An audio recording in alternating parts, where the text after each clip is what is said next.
जय श्री कृष्ण।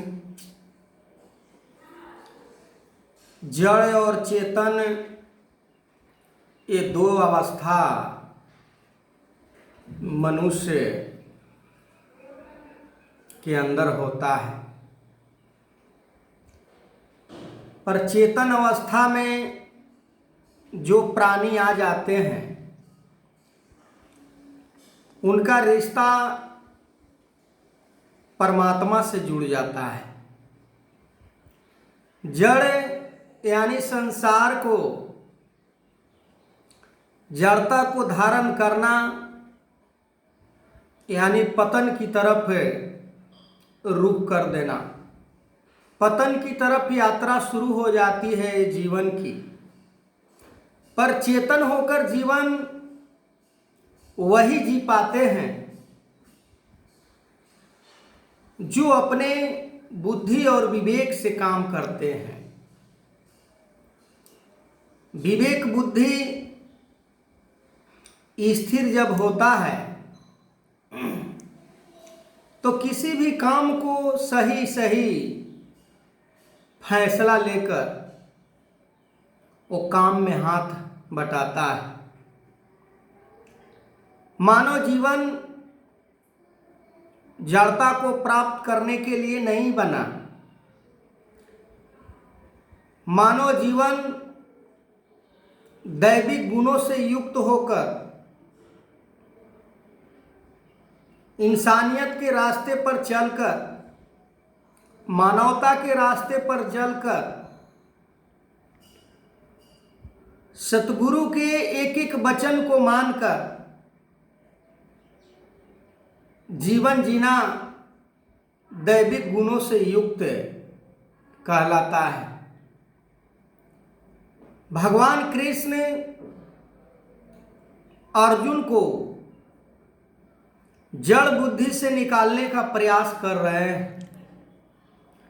जड़ बुद्धि के रूप में अर्जुन को मोह समा गया था। मित्रों को वध करेंगे तो संसार में अपयश प्राप्त होगा, अपने कुल का वध करेंगे तो परिवार में अशांति फैलेगा। अनेकों प्रकार से अर्जुन के मन के अंदर जड़ता बुद्धि से युक्त होकर बात उबल रहा था।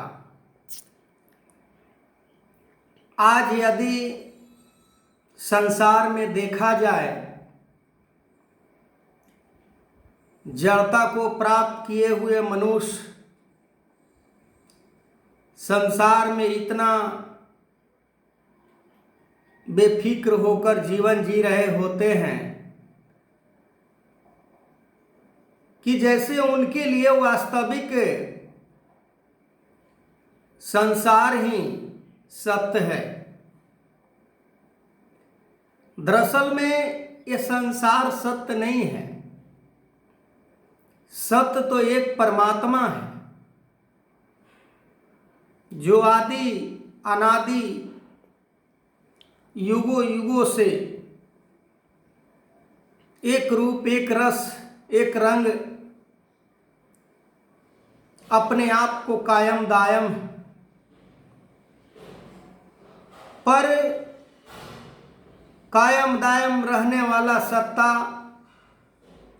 जो निराकार रूप में स्थिर है, ऐसे सत्ता को प्रकट करने वाला समय के सतगुरु समय समय पर इस धारा पर आकर मानव को, जीव को जड़ता बुद्धि से निकालकर दैविक गुणों से युक्त करके जीवन जीने का तोरे और तरीका सिखलाते हैं। जब हमारे अंदर से जड़ता बुद्धि समाप्त हो जाता है तो मन के अंदर न कोई इच्छा होती है, न मन के अंदर कोई आशा तृष्णा होती है, यहाँ तक कि अपने लिए वो सोचना भी बंद कर देता है कि मेरा क्या होगा, ये भी नहीं सोचता। पर इस तरफ दौड़, इस यात्रा में बहुत कम लोग ही अपना योगदान दे पाते हैं, जो कि मानव जीवन के लिए जड़ता को प्राप्त होने के लिए नहीं बना था। मानव जीवन चेतनशील प्राणी ऐसे भी कहा जाता है कि ईश्वर अंश जीव अविनाशी चेतन अमल सहज सुख राशि, कि ये चेतनशील प्राणी है। 84 लाख योनि में सबसे चेतन यदि कोई है तो मनुष्य को कहा गया है। चेतन इसलिए नहीं कहा गया कि दुनियावी धन वैभव इकट्ठा कर ले। चेतन इसलिए नहीं कहा गया कि किसी को दर्द पीड़ा कष्ट देने वाला बने। बड़भागी इसलिए भी नहीं कहा गया कि संसार के तरक्की को और आगे से आगे बढ़ाता हुआ ये जीवन जी सके। बड़भागी तो इसलिए इसे कहा गया था कि वास्तव में अपने मूल्य सत्ता को जानकर प्राप्त करके अपने अस्तित्व को मिलाने का काम करे।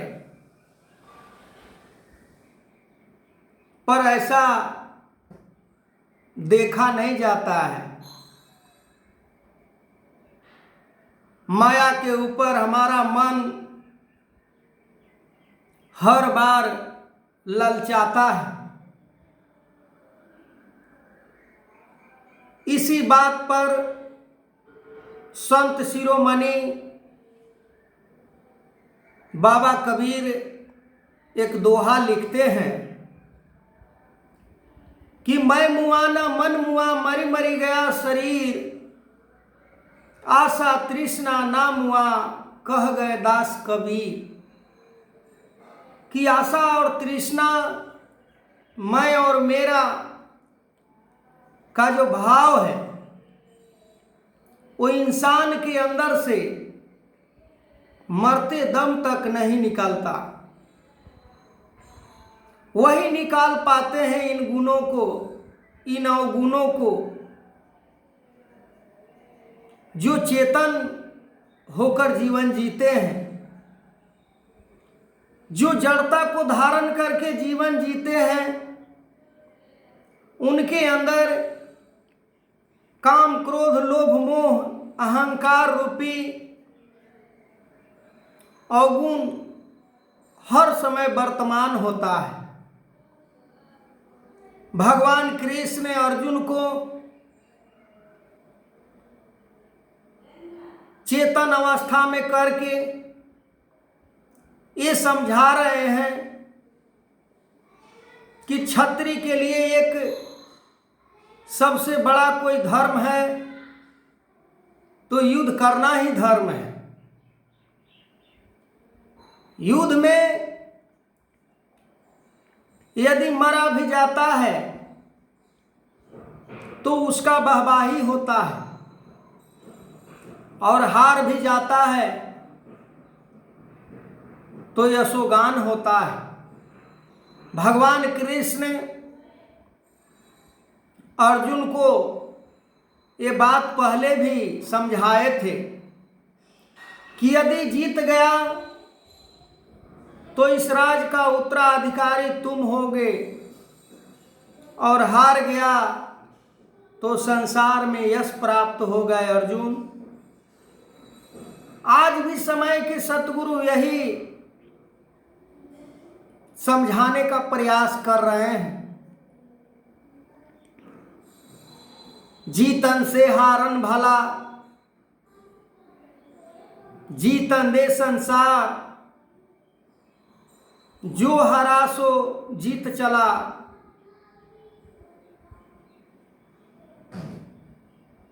पर आज हम बार बार जीतने का प्रयास करते हैं,